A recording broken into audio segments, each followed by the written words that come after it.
Livro Paramahansa Yogananda, a autobiografia de um yogi contemporâneo. Capítulo 18. Um maometano, autor de prodígios. Há anos atrás, exatamente neste mesmo quarto, agora ocupado por você, um maometano capaz de maravilhas realizou 4 prodígios diante de mim. Sir Yukteswar fez esta afirmação durante sua primeira visita a meus novos alojamentos, imediatamente após a matrícula na faculdade de Sarampore. Eu alugara um quarto numa pensão vizinha chamada Panti. Era uma antiquada mansão de tijolos de frente para o Ganges. Mestre, que coincidência! Estas paredes de pintura recente estão na realidade impregnadas de velhas recordações? Com redobrado interesse, circunvaguei o olhar pelo quarto mobiliado com simplicidade. É uma longa história. Meu guru sorriu às suas reminiscências. O nomeado Fakir. Observação número 152. Fakir é um yogi muçulmano do árabe fakir, pobre, originalmente aplicado a pessoas que fizeram voto de pobreza. Continuação da narrativa. Era Afzal Khan. Adquirira seus extraordinários poderes em virtude de um encontro casual com um yogi hindu. Filho, tenho sede. Traga-me um pouco de água. Um sannyasin coberto de pó fez certa vez este pedido a Afzal, então adolescente, numa pequena aldeia de Bengala Oriental. Mestre, sou maometano. Como pode o senhor, um hindu, aceitar beber de minhas mãos? Sua sinceridade me agrada, meu filho. Não obedeço às regras de ostracismo ditadas por sectários sem Deus. Vá e traga-me água depressa. A respeitosa obediência de Afzal foi recompensada por um olhar afetuoso do yogi. Você possui bom karma por suas vidas anteriores, comentou ele solenemente. Vou lhe ensinar certo método de yoga que lhe dará domínio sobre um dos reinos invisíveis. Os grandes poderes que obtiver deverão ser empregados unicamente em fins dignos, jamais por egoísmo. Percebo, infelizmente, que você trouxe do passado algumas sementes de tendências destrutivas. Não permita que germinem, regando-as com novas ações más. A complexidade de seu karma anterior é tal que você deve utilizar esta vida para reconciliar suas conquistas de yoga com os mais altos objetivos humanitários. Depois de instruir o surpreendido jovem numa técnica complicada, o mestre desapareceu. Afzal praticou fielmente os exercícios de yoga durante 20 anos. Seus feitos miraculosos começaram a atrair a atenção de áreas cada vez maiores. Parece que ele tinha sempre a companhia de um espírito sem corpo chamado Hazharat. Esta entidade invisível era capaz de satisfazer o mais leve desejo do faquir. Desprezando a advertência de seu mestre, Afzal começou a fazer mau uso de seus poderes. Qualquer objeto que ele pegasse e repusesse no lugar, logo sumia sem deixar vestígios. Esta desconcertante circunstância fazia do maometano, geralmente, um convidado indesejável. Ele visitava grandes joalherias em Calcutá e, de tempos em tempos, apresentando-se como possível comprador, qualquer joia em suas mãos que tocassem desaparecia logo após a sua saída da loja. Seguiam-no a miúde centenas de estudantes, atraídos pela esperança de aprender seus segredos. O faquir convidava-os de vez em quando a viajar com ele. Na estação ferroviária, dava um jeito de tocar um bloco de passagens que, a seguir, devolvia aos funcionários dizendo: "Mudei de ideia, não as compro agora." Mas, ao embarcar no trem com sua comitiva, Afzal estava em posse das passagens necessárias. Observação 153. Mais tarde, meu pai contou que a estrada de ferro de Bengala Nagpur, onde trabalhava, fora uma das companhias lesadas por Afzal Khan. Continuação da narrativa. Estas proezas causavam um tumulto indignado. Os joalheiros e os vendedores de passagens em Bengala estavam sucumbindo às crises de nervos.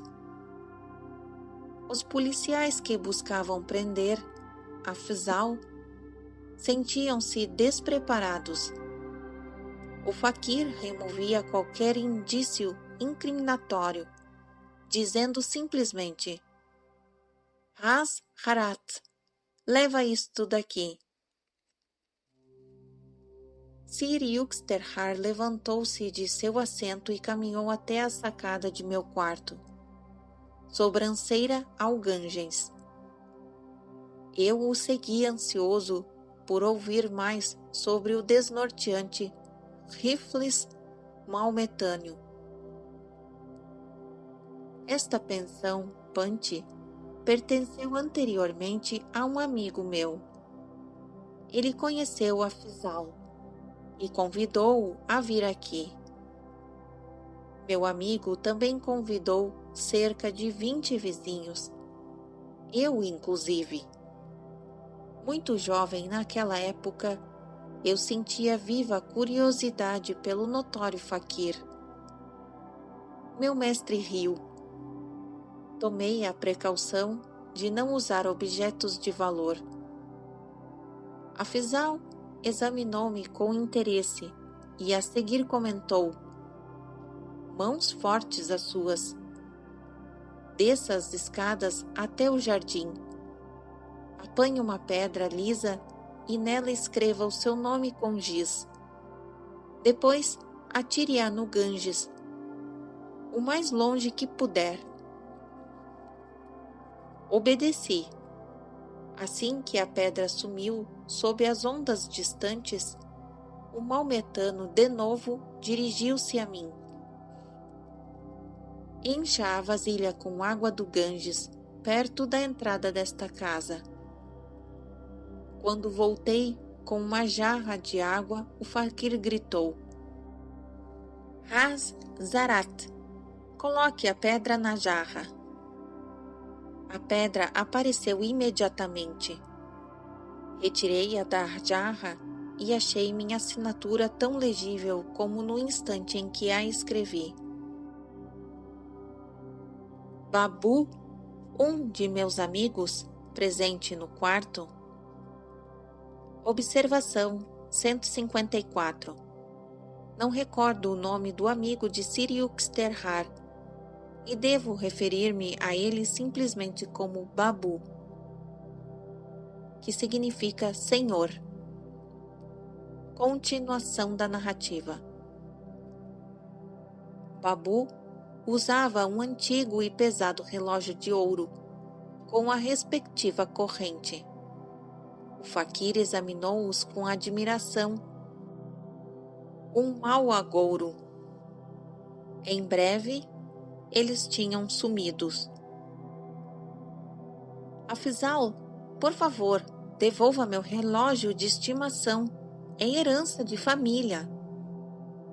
Babu implorava, quase em lágrimas. O maometano continuou em estoico silêncio por alguns instantes e então disse: Você tem 500 rúpias num cofre de aço. Traga-as para mim e lhe darei onde localizar o relógio. O aturdido Babu partiu imediatamente para sua casa. Pouco depois voltou e entregou ao Afzal a quantia exigida. Vá à pontezinha próximo à sua casa. O faquir deu estas instruções a Babu. Ordene a Hazarat que lhe dê o relógio e a corrente. Babu saiu correndo. Ao regressar, ostentava um sorriso de alívio, mas nenhuma joia. Quando dei a ordem a Hazarat, conforme as instruções, declarou ele, meu relógio veio pelos ares até cair em minha mão direita. Estejam certos de que tranquei minha herança familiar no cofre antes de me reunir aqui com o grupo. Os amigos de Babu, testemunhas do tragicômico resgate de um relógio, olhavam com ressentimento para Afzal. Ele, então, falou apaziguadamente. Por favor, digam o nome de uma bebida que desejam. Hazarat se incumbira de produzi-la. Alguns pediram leite, outros sucos de fruta. Não me espantei quando o enervado Babu exigiu uísque. O maometano deu uma ordem e o obediente Hazarat enviou vasilhames selados que vieram voando pelos ares e desceram ao chão com um baque surdo. Cada homem encontrou a bebida desejada. A promessa de uma quarta proeza espetacular naquele dia foi sem dúvida satisfatória para nosso anfitrião. Afzal ofereceu-se para providenciar uma refeição instantânea. Vamos encomendar os pratos mais caros, sugeriu Babu tristemente. Quero uma refeição caprichada em troca de minhas 500 rúpias. Tudo será servido em pratos de ouro. Assim que todos os homens manifestaram suas preferências, o faquir dirigiu-se ao incansável Hazarat. Seguiu-se grande estrépito, travessas de ouro, cheias de molho de caule, complicadamente preparados, luxes, pães quentes e muitas frutas, fora da estação, aterrizaram em nossos pés. Vindos de parte nenhuma, toda a comida era deliciosa. Depois de nos banquetearmos durante 1 hora, começamos a deixar o quarto. Um barulho tremendo, como se os pratos estivessem sendo empilhados, nos fez dar meia volta de assombro. Não havia sinal de pratos resplandecentes nem de restos de comida. Guruji, interrompi. Se Afzal podia facilmente obter coisas tais como pratos de ouro, por que cobiçava as propriedades alheias? O faquir não estava superiormente desenvolvido em espiritualidade, explicou Sri Yukteswar. Seu domínio de certa técnica de yoga lhe deu acesso a um plano astral onde qualquer desejo imediatamente se materializa, tendo como intermediário um ser astral chamado Ras-Zarat. O maometano podia extrair da energia etérica os átomos de qualquer objeto por um ato de poderosa vontade. Objetos astralmente produzidos, entretanto, têm estrutura evanescente. Não podem ser retidos por longo tempo. Observação 155. Exatamente como meu amuleto de prata, um objeto astralmente produzido que afinal desapareceu da Terra. O mundo astral é descrito no capítulo 4. Continuação da narrativa. Afzal ainda cobiçava os bens terrenos, cuja aquisição se exige trabalho mais duro, tem durabilidade mais garantida. Dei uma risada. Às vezes esses também somem inexplicavelmente. Afzal não era um homem com realização em Deus, continuou o mestre. Os verdadeiros santos realizam milagres de natureza benéfica e permanente porque estão sintonizados com o Criador onipotente. Afzal era um homem comum dotado de um extraordinário poder de penetrar num reino sutil onde os mortais não costumam entrar antes da morte. Agora compreendo, Guruji. O mundo pós-morte parece ter algum aspecto encantador. O mestre concordou. Nunca vi Afzal depois daquele dia. Porém, alguns anos mais tarde, Babu veio à minha casa para mostrar-me transcrita num jornal a confissão pública do maometano. Esta me permitiu conhecer os fatos que acabei de lhe contar sobre a iniciação de Afzal, quando adolescente, por um guru da Índia. Os parágrafos finais do documento publicado, segundo a memória de Sri Yukteswar, eram em essência os seguintes: Eu, Afzal Khan, escrevo estas palavras como ato de penitência e aviso aos que buscam a posse de poderes miraculosos.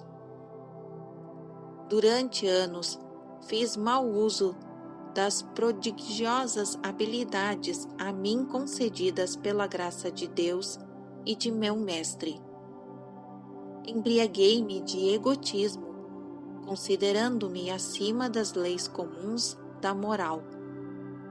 Chegou, por fim, o dia do ajuste de contas. Encontrei recentemente um ancião numa estrada, nas imediações de Calcutá. Ele caminhava penosamente, cocheando, e carregava um objeto brilhante que parecia ouro. Dirigi-me a ele, a cobiça em meu coração. Sou Afzal Khan, o grande faquir. Que tem você aí? Esta esfera de ouro é minha única riqueza material. Para um faquir, não tem o menor interesse. Suplico-lhe, Senhor, cure minha perna manca. Toquei a esfera e afastei-me sem resposta. Atrás de mim seguia o velho capengando. De repente lançou um grito. Meu ouro sumiu! Ante ao meu desinteresse, ele falou de súbito, com uma voz estentória que partira esquisitamente de seu corpo frágil. Você não me reconhece? Estaquei emudecido, consternado, ao descobrir, com atraso, que este velho insignificante e aleijado não era outro senão o grande santo que há muito, muito tempo atrás me iniciara em yoga. Ele endireitou-se, seu corpo instantaneamente se tornou vigoroso e jovem. Então, o olhar de meu guru era ígneo. Vejo com meus próprios olhos que você usa seus poderes não para ajudar a humanidade sofredora, mas para assaltá-la como um ladrão vulgar. Retiro seus poderes ocultos. Zarat doravante está livre. Você não será mais um terror em Bengala. Chamei Zarat com acentos angustiados. Pela primeira vez, ele não apareceu ao meu olhar interno. Mas, de chofre, um véu escuro se levantou. Distingui claramente a blasfêmia de minha vida. Mestre, agradeço-lhe por ter vindo desfazer minha prolongada ilusão. Eu soluçava a seus pés. Prometo abandonar minhas ambições mundanas. Farei um retiro nas montanhas para solitário, meditar em Deus, na esperança de obter o perdão por meu passado de maldades. Meu guru me encarou com silenciosa compaixão. Aprecio sua sinceridade, disse ele finalmente. Em virtude de seus primeiros anos de estrita obediência e por este arrependimento atual, conceder-lhe-ei um benefício. Seus demais poderes estão perdidos, mas, sempre que necessitar alimento e roupa, poderá com êxito chamar Zarat para que os forneça. De todo o coração, devote-se ao entendimento de Deus na solitude das montanhas. Meu mestre então desapareceu. Fiquei sozinho com minhas lágrimas e reflexões. Adeus, mundo. Vou buscar o perdão do bem-amado cósmico.